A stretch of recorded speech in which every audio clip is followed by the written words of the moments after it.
Post created by user Random Guy Speaks. 17 days ago. My girlfriend and I were chased by a satanic cult in the Appalachia Mountains of West Virginia. This happened in the summer of 2017. My girlfriend and I are from St. Catharines, Ontario, Canada. We both attended university there and decided to take a road trip through the United States to celebrate our graduation. Our destination was Miami, Florida.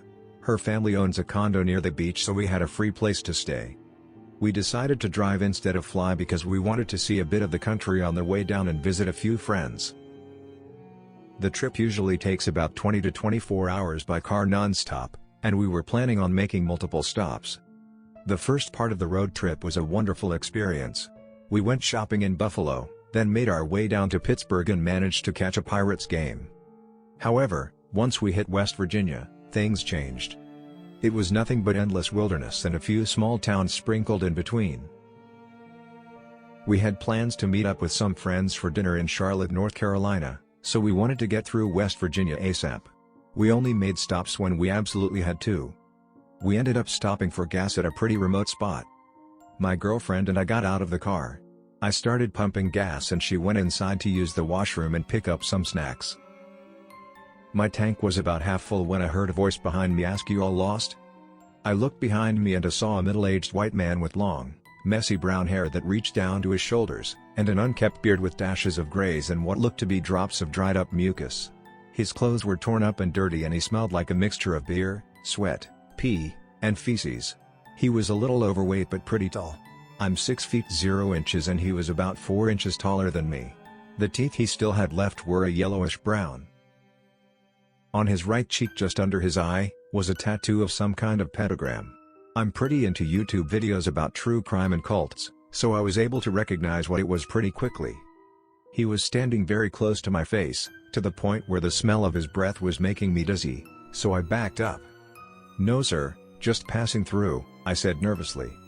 "Not too often we see tourists passing through these parts," he responded. "Where you headed?" As he said this he moved even closer than he was before. I had my back up against my car and I couldn't move back any further. I wanted to get away from this guy as quickly as possible, but the car was still filling up with gas and my girlfriend was still inside the gas station. I didn't want this dude to know where we were really going, so I told him I was visiting family in Kentucky and they were expecting us. After I said this, he cracked a weird half smile, opening his mouth just wide enough for me to get a look at his teeth again. I'll never forget that face. His bloodshot eyes were staring deep into my soul. He let out a weird and sinister laugh. "How lovely," he said, "I'll see you kids around." Then he walked away. I was very relieved that he walked away, but also terrified by his last remarks. I didn't even see him when we pulled up to the gas station, so how did he know I wasn't alone? I figured he must have been watching my girlfriend and I when we arrived. The car was finally filled up and I saw my girlfriend walking toward the car with bags full of snacks for the road. I noticed the weird guy was still at the gas station. He was a few pumps away from us leaning up against an old red pickup truck, but to my utter discomfort, he wasn't alone. There were 2 other men and 1 woman with him, making the group 4 in total. The 2 men were just as big as he was, but they had shaved heads. One of them was wearing a dirty white tank top and the other had no shirt on at all. The woman was shorter, about 5 feet 5 inches. She was very skinny with heavy bags under her eyes and long blonde hair. They all looked like they had been living in the woods for the past 10 years. They were staring and pointing at us, talking amongst themselves. As soon as my girlfriend got to the car, I urgently told her to get in. I'm usually a pretty calm guy, so when my girlfriend noticed I was kind of freaking out, she knew something was up. We quickly entered the car, I locked the doors, and I began hauling ass out of the gas station. As we pulled around their red truck to the exit, I noticed there was another pentagram painted on the hood. I also noticed the skull of a goat or ram on their windshield. The 4 people began getting into their truck as they saw us leaving. I knew they were gonna follow us as soon as we left. I explained the situation to my girlfriend as we were speeding away from the gas station. We were zooming down the road and I looked in my rear-view mirror. As I expected, the red truck was right behind us. I sped up even more, and they did too. I made a left, they did too. I made a full U-turn, and they did as well. My girlfriend managed to get reception and dialed 911. We gave the operator our location and they gave us directions to the nearest police station. The operator also asked for the license plate, but the truck didn't have any. Once we were off the phone with them, my girlfriend stuck her cell phone outside of the window and started pointing to it, letting the creeps know we called the police. They finally got the message and stopped following us. We arrived to the police station and filed a report. We gave them the description of the truck and suspects. The investigator said they would call us if they had any more information. We were extremely shaken but also relieved. All we wanted to do at that point was get the hell out of West Virginia. We thought we had shaken the group for good, but unfortunately, we were wrong. We decided to drive through the night to cover as much ground as possible. The area of Appalachia we were in had no street lights, and I could only see what my headlights allowed me to see. Everything was fine until I noticed two headlights in my rearview mirror. At first I didn't think anything of it, but I kept an eye on them. The headlights got closer and closer until they were tailgating us. To my complete shock and horror, it was the same red truck from the gas station. These people had somehow found us again, and were right behind us. "It's them," I yelled. My girlfriend began to freak out and dialed 911. I floored the gas pedal, not even knowing what was 10 meters in front of me. All we cared about was escaping. We got a mile up the road until my girlfriend yelled, "Watch out." There were 3 dead cows blocking the narrow road. I slammed on the brakes.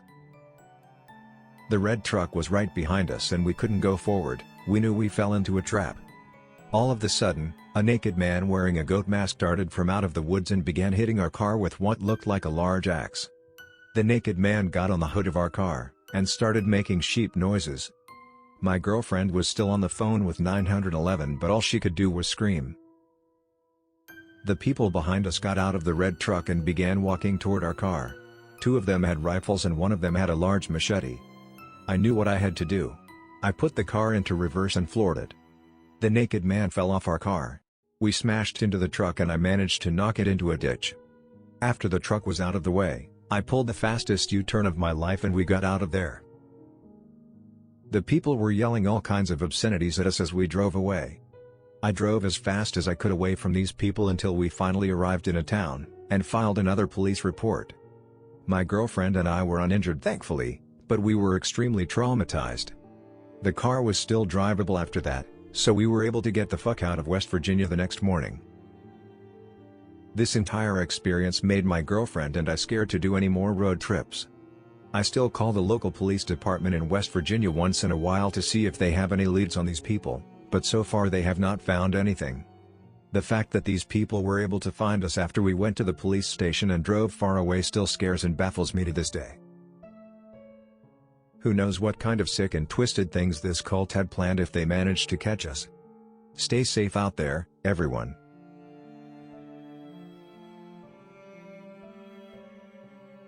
I grew up in the Tennessee Appalachians.